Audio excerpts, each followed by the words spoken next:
আমি কুয়াকাটার মিষ্টিপাড়ার সবচেয়ে বড় বুদ্ধ মন্দির যেটা, সেই বুদ্ধ মন্দিরের প্রাঙ্গণ থেকে আপনাদেরকে স্বাগত জানাচ্ছি শফিক ওয়ার্ল্ডের পক্ষ থেকে। এখন আমরা এখানে এসেছি, এখানকার যে স্থানীয় যে ভ্যান গাড়ি, এই ভ্যান গাড়িতে রাস্তা খুবই বাজে অবস্থা। তারপর যেহেতু কুয়াকাটা এই পর্যন্ত এসেছি, তাই দেখার জন্য আসছি। এখন আমি আপনাদেরকে নিয়ে যাব এই বুদ্ধ মন্দির, সবচেয়ে বড় যেটা বুদ্ধ মন্দির আছে, মন্দিরের ভিতরে। এই যে আমার পিছনে যে দেখতেছেন, এইটাই সবচেয়ে বুদ্ধ মন্দির, সবচেয়ে বড় এই এলাকার, এবং এটার উচ্চতা অনেকটাই বৃহৎ। এবং যে বুদ্ধ মন্দির তা বলে থাকে যে অনেকটা নাকি 18 ফুট উচ্চতা বিশিষ্ট, কিন্তু আমি সঠিক জানি না, বা এখানে কেউ নেই যে আমাদেরকে এর বিষয় সম্পর্কে কিছুটা জানাবে। তবে এর বিশালতা যে দেখে আসলে মুগ্ধ হওয়ার মতন।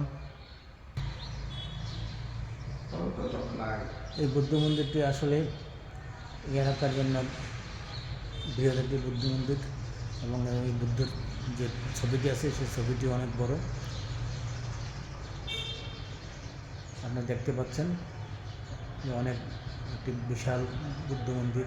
চিপাড়ার যে মিষ্টি কোপ, তাদের বাসায় যে এই কুয়ার পানি নাকি তখন বেশ মিষ্টি ছিল, যদিও এখন কুয়াটা আপনারা দেখতে পাচ্ছেন যে অনেকটাই মানে পরিত্যক্ত অবস্থা আছে, কারণ এটার পানিটা তেমন ভালো নেই, ময়লা আবর্জনা। সুতরাং এখানে এটা জাস্ট তাদের স্মৃতিস্বরূপ এই কুয়াটা এখনও আছে, এবং এই পানি কোনো খাওয়ার মতন উপযোগী নয়, এবং এই পানি পান করার মতন অবস্থা নয়। এটা মূলত যে যারা রাখাইন সম্প্রদায় আছেন, ওনাদের যে একটা ভাষা শিক্ষা কেন্দ্র, এবং ওনাদের যে একটা নিজস্ব ভাষা আছে, সেই ভাষা শিক্ষা কেন্দ্র এটা। এবং এখানে আমাদের যে সন্তানরা আছেন বা আমাদের যেই লোকজন আছেন, এখানে এই ভাষা তারা শিখে থাকে। এইটা মূলত রাখাইন ভাষা শিক্ষা কেন্দ্র।